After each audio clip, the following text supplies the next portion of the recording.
Om Namo Venkatesaya. Welcome to TTD latest updates. ముందుగా మన channel subscribers and followers అందరికీ కూడా ఆంగ్ల నూతన సంవత్సర శుభాకాంక్షలు. వైకుంఠ ద్వార దర్శనాల్లో భాగంగా ఈ రోజు కూడా కేవలం దర్శనం టికెట్స్ కలిగి ఉన్న భక్తులకి మాత్రమే స్వామివారి దర్శనం అనేది కల్పిస్తున్నారండి.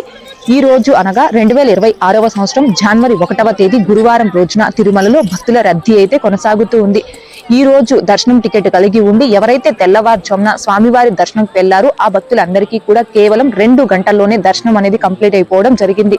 ప్రస్తుతం అంటే ఈ రోజు మధ్యాహ్నం కానీ రాత్రి కానీ ఎవరైతే దర్శనం టికెట్ కలిగి ఉండి స్వామివారి దర్శనంకి వెళ్తారు ఆ భక్తులకి దర్శనం పూర్తవ్వడానికి సుమారుగా 3 నుంచి 4 గంటల సమయం పట్టే అవకాశం ఉంది. ఇక వైకుంఠ ద్వార దర్శనాల్లో భాగంగా 4వ రోజు అనగా రేపటి నుంచి ఇంకా 7 రోజులు కూడా వరుసగా ఎటువంటి టోకన్స్ లేనటువంటి భక్తులకి కూడా వైకుంఠ ద్వార దర్శనాలు అనేవి కల్పిస్తారు. అంటే జనవరి 2వ తేదీ నుంచి 8వ తేదీ వరకు ఆ 7 రోజులు ఎటువంటి టోకన్స్ లేనటువంటి భక్తులు డైరెక్ట్ గా మీరు తిరుమలకి చేరుకొని వైకుంఠం క్యూ ద్వారా వెళ్లి స్వామివారి వైకుంఠ ద్వార దర్శనం చేసుకోవచ్చు. అయితే రేపటి నుంచి ప్రారంభమయ్యి ఫ్రీ దర్శనంకి భక్తులు ఎన్ని గంటలకి క్యూ లైన్ లోకి అలోట్ చేస్తారు అనే దానికి సంబంధించి మాత్రం ప్రస్తుతానికి టీటీడీ నుంచి ఎలాంటి అప్డేటు లేదండి.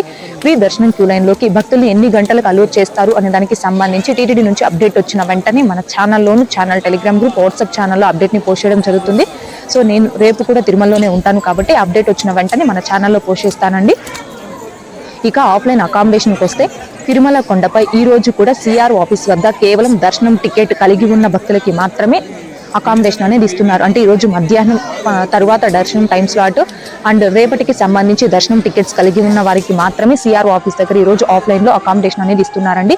ఎటువంటి దర్శనం టికెట్స్ లేనటువంటి భక్తులకి రేపటి నుంచి ఫ్రీ దర్శనం స్టార్ట్ అవుతుంది కాబట్టి ఎలాంటి దర్శనం టికెట్స్ లేనటువంటి భక్తులకి రేపటి నుంచి మాత్రమే అంటే రేపు తెల్లవారుజామున 5 గంటల నుంచి మాత్రమే సిఆర్ ఆఫీస్ దగ్గర ఆఫ్లైన్ లో రూమ్స్ ఇవ్వడం జరుగుతుందని అక్కడ ఉన్న టీటీడీ స్టాఫ్ అయితే చెప్పడం జరిగింది. ఇక నిన్న అనగా డిసెంబర్ 31వ తేదీన 70,256 మంది శ్రీవారి భక్తులు స్వామివారిని దర్శనం చేసుకోగా 25,102 మంది శ్రీవారి భక్తులు స్వామివారికి తలనీలాలను సమర్పించుకున్నారు. 4,79,00,000 రూపాయలు భక్తులు కానుకల రూపంలో స్వామివారికి హుండీలో సమర్పించుకోవడం జరిగింది. ఇదండి ప్రస్తుతం తిరుమలలో వైకుంఠ ద్వార దర్శనాలు, దర్శన సమయాలు అండ్ అకామిడేషన్ కి సంబంధించి. ఇక వైకుంఠ ఏకాదశి రోజు నుంచి అంటే డిసెంబర్ 30వ తేదీ నుంచి తిరుమలలో ప్రస్తుత ఎప్పటికప్పుడు అప్డేట్స్ అన్ని కూడా వీడియోస్ రూపంలో మన ఛానల్లోని పోస్ట్ చేస్తున్నాను. అప్డేట్ ఫోటోస్ రూపంలో మన channel Telegram group WhatsApp channel Arattai ఛానల్లో పోస్ట్ చేయడం జరుగుతుంది. సో ఎప్పటికప్పుడు అప్డేట్స్ ని తెలుసుకోవడం కోసం అందులో కూడా జాయిన్ అవ్వగలరు. అండ్ అలాగే వీలైతే ఈ రోజు మన ఛానల్లో ఒక లైవ్ కూడా తిరుమల నుంచి ఇవ్వడానికి ప్రయత్నిస్తానండి. ఓం నమో వెంకటేశాయ. Thanks for watching.